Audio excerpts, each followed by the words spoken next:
I've never heard of a label that doesn't screw an artist. You talk to anybody who audits their label, they're always owed money. And if nothing else, usually the label holds back enough money that your cost of auditing is such that you won't do it. So that's the business model, is screwing the artists. Their financial practices have been shady since the beginning of time. It's been grandfathered in since the 50s and 60s when rock and roll really started. In the 50s, they were screwing the artists then, but there was much, much less money involved.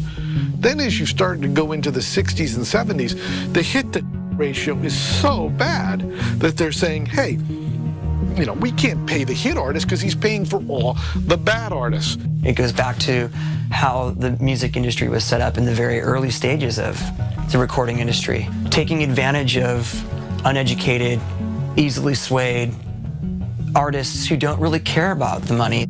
Unfortunately, there's a lot of fallout with, still, with bands getting paid, you know. We had to sue our label to get paid.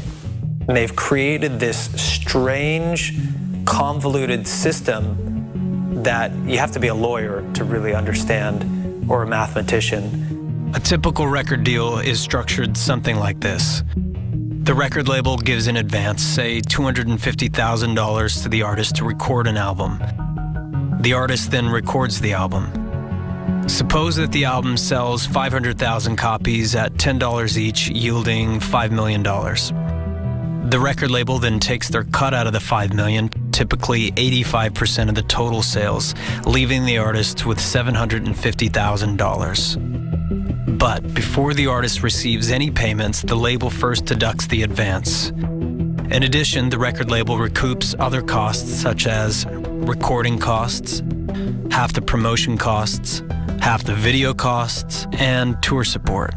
This leaves the artist $425,000 in debt to the record label. And then this debt gets carried on to the next album, and the next album.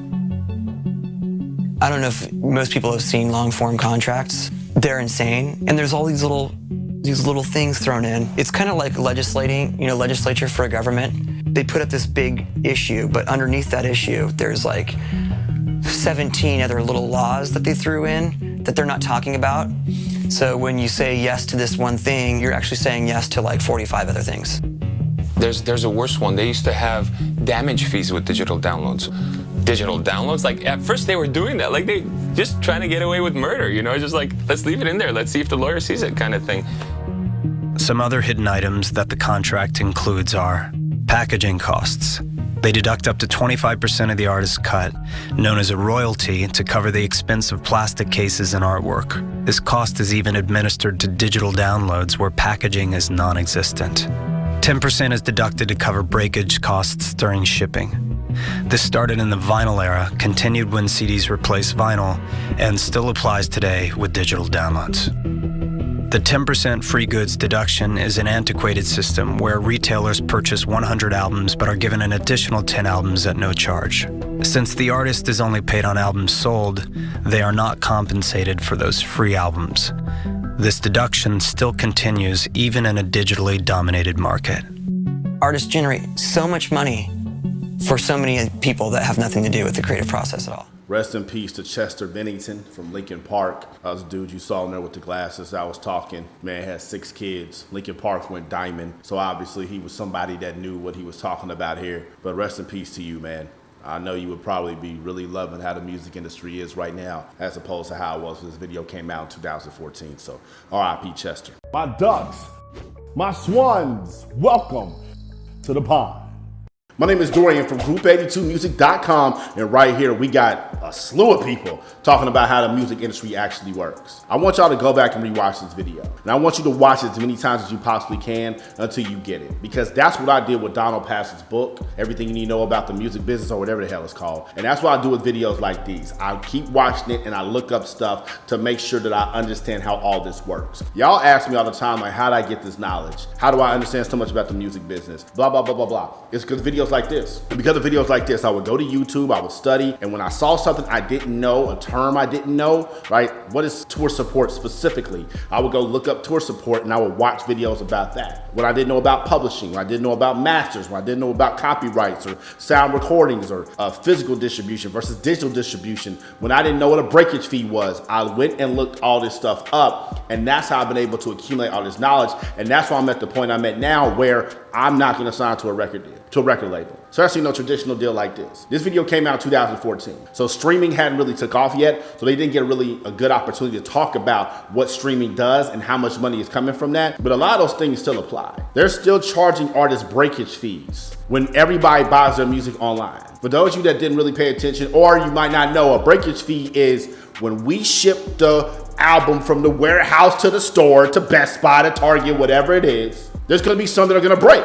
That's just how it is. It's shipping. The label didn't pay for that. They passed that expense down to the artist, and they had to recoup that out of their sales. So even though we don't have major physical distribution anymore, vinyl's still around, but outside of CDs and cassettes, we don't have major physical distribution anymore. Everything is digital. They're still charging artists breakage fees. There's all types of fees and caveats inside these contracts, and they do that on purpose. They want to make it difficult on purpose. Why? Because there's so much money to be had. This is why you gotta stay independent. Even if you don't want to know all the legal mumbo jumbo, even though if you don't want to sit around and really study the music business and entertainment law, because it can be a lot. It can be really complicated. I've done it, okay? If you don't want to do it, I get that. At the end of the day, you need to know though, what's worth money and what's not. You need to know what you need to hold on to and what you don't need to hold on to. And when it comes to things you don't need to hold on to, if you do negotiate a record deal, maybe you could give them a royalty split, but make sure you get the lion's share. So 60% or higher, in my personal opinion. Maybe you can give them some of your publishing,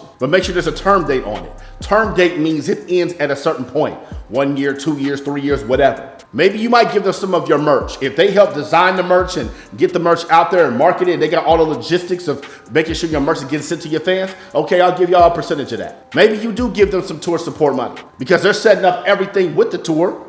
So they should get a cut of how much money comes in for the tour. But there's no reason you should ever be giving up your masters and your intellectual property, and you should always be in control. You should always have 100% creative control, and you should always be the person who signs off on all of your finances. Not a manager, not a lawyer, not an A&R, not a business manager, not an accountant, you. It's your money.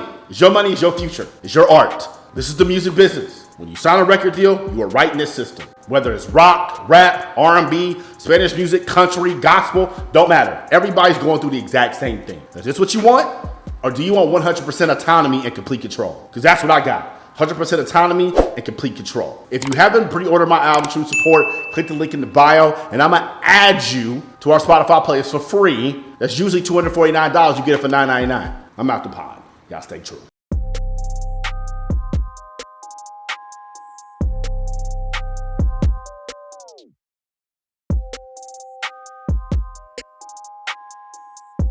Group82music.com.